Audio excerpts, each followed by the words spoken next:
Hi guys! Magandang gabi! Welcome back po dito sa Gandara SRU channel for Showbiz Update. Andito na naman nga po akong muli nagbabalik ang nagmamaganda rin yung kachismosang Kim Pao upang maghatid sa inyo ng latest update and fresh happenings patungkol kay Kim Chiu and Paolo Avellino. And para nga sa gabing ito, isa na namang nakakasad na balita ang ating pag-uusapan dahil tinototoo ni Paolo Avellino ang kanyang sinabi. Yung kanyang tweet na pinag-usapan natin kanina lang. So nakakalungkot kasi mukhang hindi ito sa paayos. Mukhang sa palala ang sitwasyon niya. Kaya syempre hindi natin palalagpasin ito at atin pong aantabayanan ang bawat balita kasi tayo umaasa pa na maayos kung kayang ayusin. Pero kung hindi na, for the support pa rin tayo sa Kimpaw. But before that, sa mga hindi pa nakasubscribe dito sa ating channel, maaari lamang napindutin po ninyo ang subscribe button at notification bell na nandyan po sa baba para maging updated kayo at ma-notify tuwing may bago tayong chika at balita hinggil sa Kimpaw. Basta mga balita na may kinalaman kay Kim Chiu and Paolo Avellino, sagot na natin yan. And guys, ngayong gabi ito na nga hindi na natin patatagalin pa. Hindi po ito yung ine-expect ko na magiging laman ng ating balita ngayong January. Meron na akong imaginations sa mga magiging ganap ng Kimpaw, lalo na sa kanilang mall tour. Meron na akong napipicture na magiging ganaps and ayuda ng Kimpaw ngayong January. Pero lahat ng yon ay mukhang maiihip lang at maglalaho.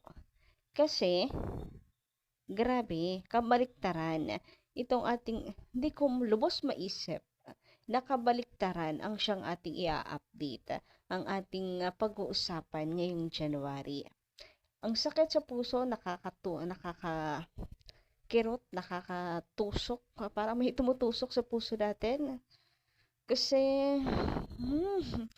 talaga naman, dito pa lang sa tweet ito ni Paolo, may laman talaga siya, although may patawa-tawa pang emoji sa dulo. Biruin nyo yun. Ito pala magiging laman ng balita ngayong January. Uy, hindi ito yung ina-expect ko na post at palitan ng Kimpaw ng mga tweets. Mga sweet messages yun. Pero bakit it turns to this?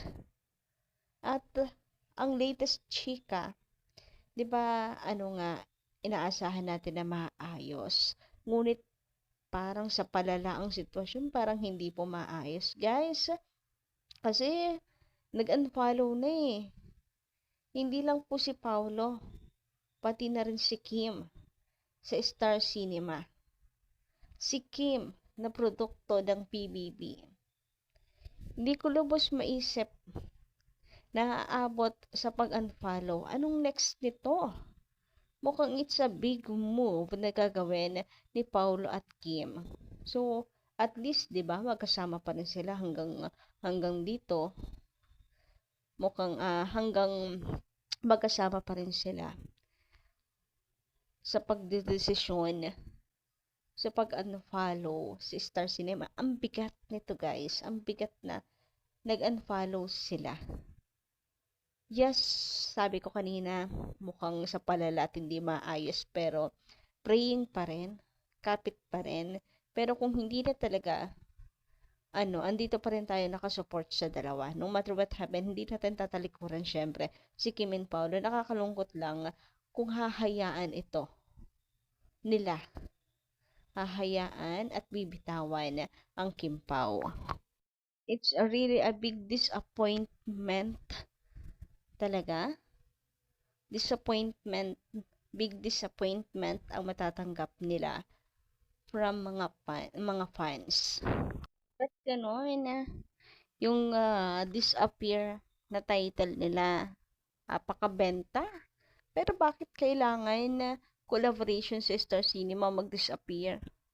Bakit kailangan yung movie ng Kimpaw or sana hindi po mismong Kim Pao ang mag-disappear talaga. Naku, yun na lang yung panghahawakan natin. Kahit yung Kim Pao na lang, tambalan ng dalawa ma-reserve. Kahit nga po hindi yung tambalan nila on screen, yung in real life, hindi po maapektuhan silang dalawa. Anyway, sabi nga dito, ayan, deleted na din yan.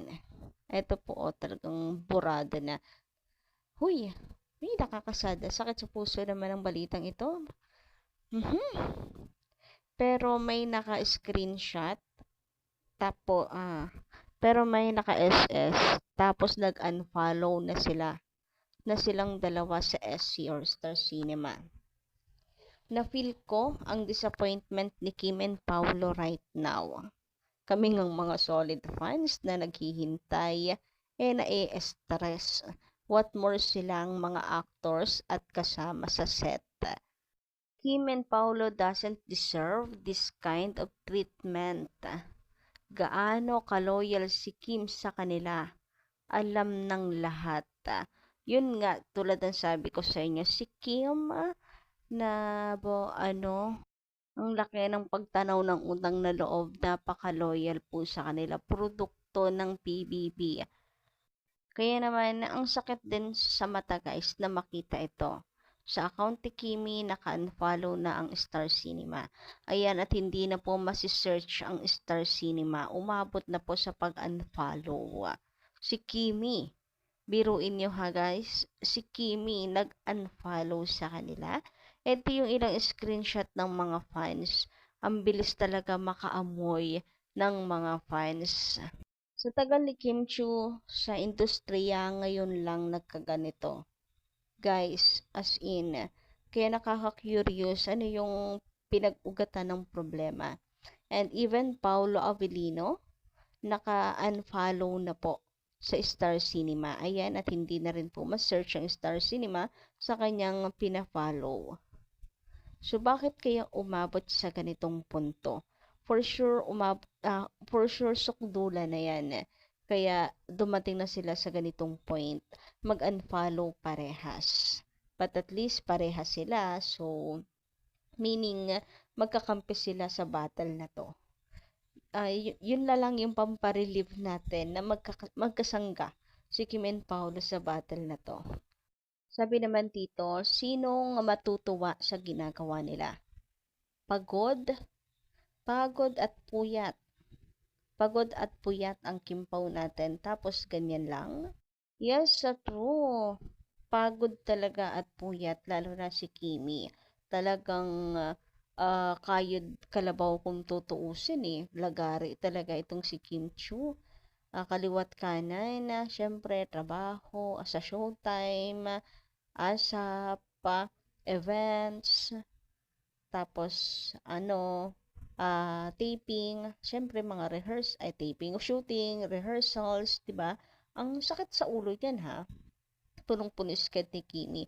Pagod, tapos puyat at the same time.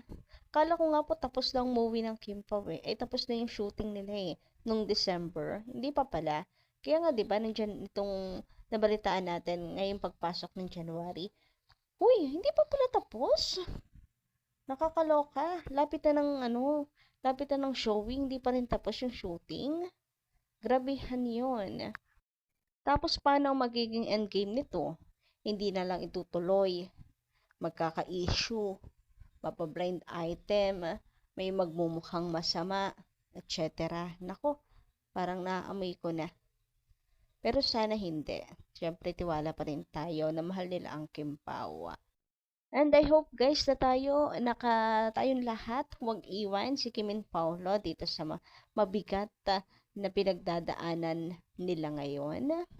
Nakakabigla pero sana ay iparamdam po natin ang suporta natin sa kanila na nandito tayo nakasupport lang sa kanilang dalawa para naman may panghuhugutan po sila, 'di ba? Ng moral support, hindi sila tuluyang maubos. Sabi nga dito, no? Whatever is happening right now, I hope it doesn't affect whatever relationship they have. Hindi lang kay Kim and Paolo, even in Star Cinema, sa lahat ng involved, sana hindi umabot sa suklaman naman na yung ano, yung kalalabasan at katapusan ng relationship. Anyway, sabi dito, sa huli, lagi pa din nilang piliin ang isa't isa. So, about naman po ito sa Kimpawa. Sa ngayon nga, tulad ng sinabi ko sa inyo, ito na lang yung panghahawakan natin. At least, di ba, si Kim and Paolo, magkasamang hinaharap ito. Magkasangga sila sa battle na to. Anyway, sabi naman dito ni Miss Corazon Reyes, nadismaya siguro si Pau kasi napakaalanganin na gusto ng Star Cinema February 12 showing. Hanggang ngayon hindi pa tapos yung movie. Magpo-promote pa sila. Ano ba yan? Ano bang nangyayari sa Star Cinema? Parang first time din talaga to, no? Actually, guys, kung quality lang din ang pag-uusapan, guys. Star Cinema is the best para po sa mga movies ganyan. May napatunayan na. Pero bakit anyari ngayon? Parang iba. Anyari ngayon talaga. Ngayon lang ata nagkaganito. So, sana maayos, ano? Yun lang muna guys sa ating update. Ako wishing na maayos pa din po lahat. Kayo ba? Ano inyong say tungkol dito? Pa-comment ka lang sa baba and don't forget to click the subscribe button and notification bell for more updates. Maraming salamat!